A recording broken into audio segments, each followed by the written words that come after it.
I caught my best friend talking badly about me and sharing my private info with their partner. Now we haven't spoken in 2 weeks. I overheard my best friend ripping into me for things as inconsequential as me not going to the gym enough, to being a bad partner for allowing my BF to eat McDonald's a few times a year, to judging me for the most serious and private things I've shared with them as they blabbed all about it to their partner. We've been friends nearly 20 years and are currently neighbors. Once I revealed I was in earshot, they were embarrassed and backpedaled a lot but didn't really apologize, and seemed to double down that they weren't talking shit. I did not blow up at them, or even raise much of a complaint, which they probably expected me to do. We proceeded to spend a couple hours together doing the things we had planned to do earlier, and I was in shock and kind of just stopped talking about it and allowed them to change the subject. They've also recently been sharing some negative judgments of me to my face that seemed incorrect and coming out of the blue. Since then they haven't reached out to me, and it's been about 2 weeks. I haven't reached out to them either.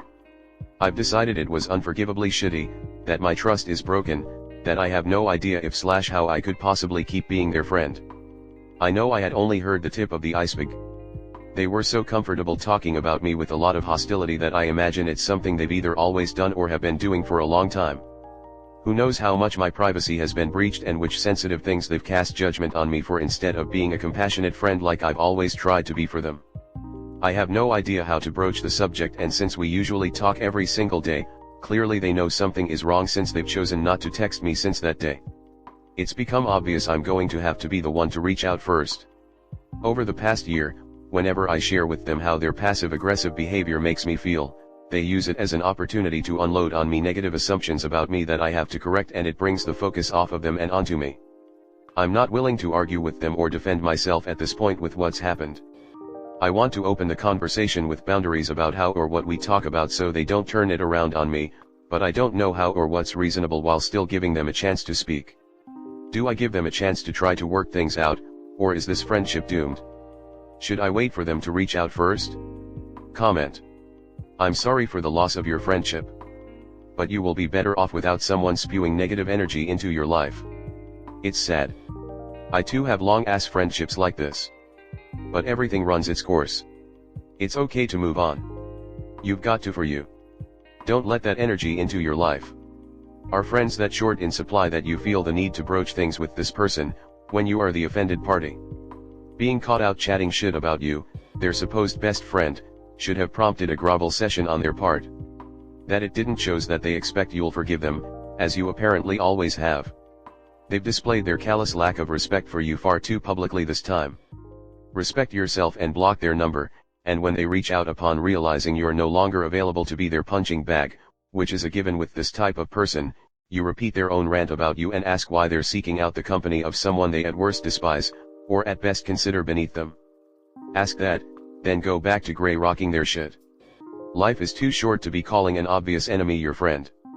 I feel you on the communicating her to open conversations and give room for improvement, but it definitely doesn't apply in such a clear-cut case of bad behavior. You'll be better off with this friendship in the bin.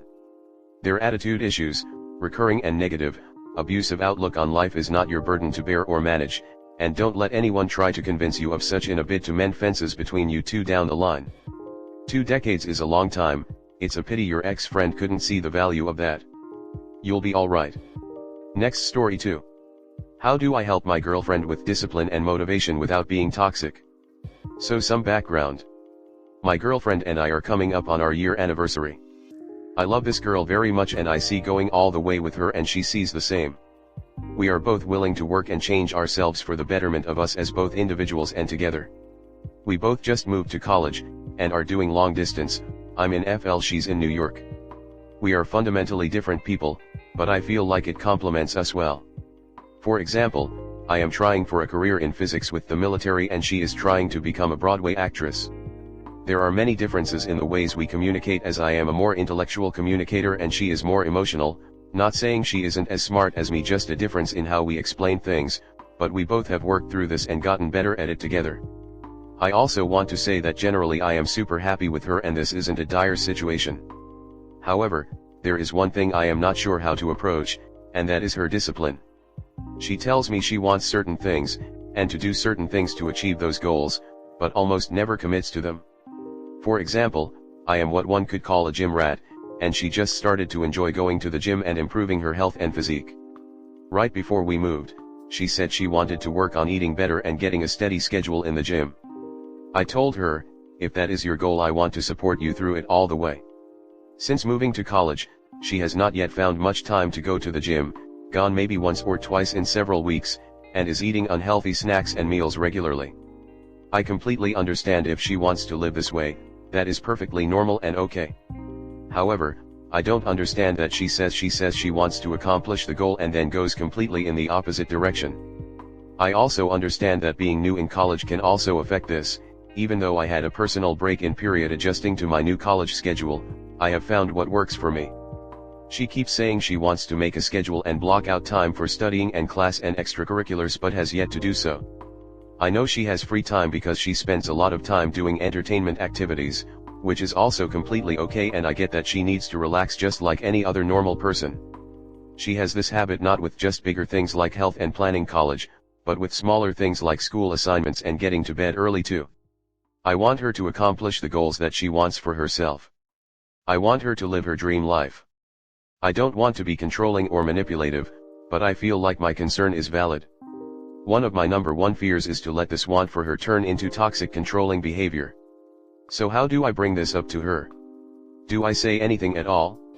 Should I be concerned about anything including her or myself? I know before I say anything I should give her more time to adjust in college, but I want to hear others' opinions. Next story 2. Why am I still hurt after falling out with my best friend? It's been a whole year. A little over a year ago, my ex-best friend blocked and deleted me off everything because she found a post I'd made on Reddit months ago venting about her and her relationship drama and how it was affecting me badly. I apologized and took accountability for my post, but she had made her mind up about me being a fake friend and didn't let me talk at all. She only focused on the parts that made her look bad, didn't care to address my issues and how I was feeling. We haven't spoken since. I haven't said a single word about her to friends and mutual friends. I talk about what I went through on Reddit sometimes because it's a safe, neutral environment. My therapist says it's okay that I still feel hurt and occasionally angry because that friendship meant a lot to me and I feel like I was treated very unfairly and essentially tossed out like garbage. She has made me the bad guy in our story. I've always apologized whenever I hurt her. She barely did the same for me. I truly don't feel like she ever cared about my mental well-being. She gave every fiber in her being to her partner, who was/is emotionally and verbally abusive to her, but expected me to support a relationship that was clearly bad for her. I don't know about now. Has anyone else also felt the same way? I'm not trying to shit-talk my ex-friend, this is just an honest recollection of my problems and feelings. My post had zero bad intentions, it was me simply exhausted, confused, and hurt trying to make sense of my feelings. I still stuck by her side despite getting comments to leave the friendship. There was nothing fake about me. I just wanted to help her, and sometimes that came with the cost of my own sanity. I couldn't talk to anyone because I didn't want to put her business out there and further embarrass her, hence me using Reddit that one time because it's anonymous. I've never said a single bad thing about her to anyone I know. Anytime I did talk about her, it was to simply find other ways to help her without being too obvious. Never said a single negative word about that girl, her partner. Yes, I did say stuff about him on Reddit because he made her miserable, at the time, and I hate him for that. I hate him because he treated a beautiful woman like complete garbage. Why is it so difficult for her to take accountability for the part she played in the end of our friendship? Why couldn't she just fucking apologize for making me feel like me and my feelings were insignificant? Why can she talk shit about her own partner on the regular but absolutely lose her mind when she read my post and block me? How come that guy gets 500 chances but we have 3 fights, all after she met him, and I'm out? We never fought prior to her meeting him, that's not coincidence. Why can't she see what I see? Next story 3. My partner makes me feel inferior to him. How do I approach him with this? Now I really don't know where to start. It's honestly difficult to explain, but I feel like shit having to type it all out. It's most likely super immature, but I can't think straight right now because I'm so upset.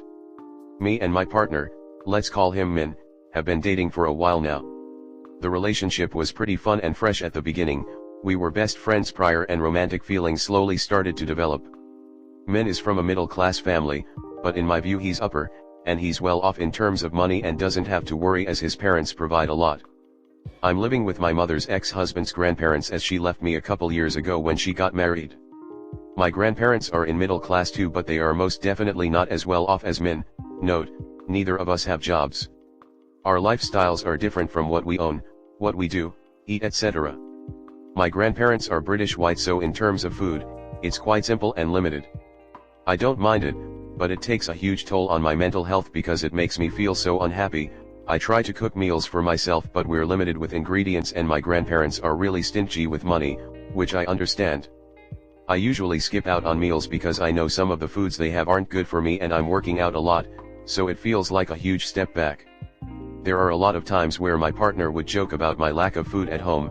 It started off as silly jokes such as, "Imagine not having ingredients," or "I would rather starve than eat at your place," or "Couldn't be me, I can afford it."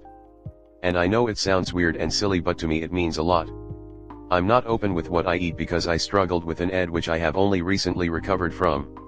Now the food jokes are getting to me and I feel so embarrassed even having breakfast. There was one time where he sent me a photo of him having tomato, feta, salmon, and egg with sourdough for breakfast, and he captioned it with "Couldn't be UFR." I brushed it off with a joke, but it kind of hurt me. There are also times where men would make fun of me for not being able to go to the gym because I couldn't afford it. When we were in college, he made jokes about how I had to travel so far every day for my classes, whereas he got dropped off by his parents. Last night he joked about my food, saying he's going to make something because he had the ingredients, and laughed at me saying, "Imagine not having ingredients again." I couldn't brush it off this time and I cried myself to sleep. I feel bitter. When I confronted him about it, he just replied with "sorry." There are a lot of things he jokes about that he can do that I can't, and it makes me feel like he thinks of me as inferior to him. This is only about 40%, and I honestly feel like I'm way below men. I don't know how to approach this to him. How do I approach this situation? Comment. I don't feel like there's anything you can do to change someone that sees you as inferior. Especially with that attitude. Personally, I would have loved to cook for you if I was in his situation. Of course you should talk to him, but know that there are better people out there that won't shame you. Sorry that you feel inferior. A direct response to a verbal criticism is preferred over a conversation that will likely yield nothing more than an apology, a brief period of changed behavior, followed by a repeat performance.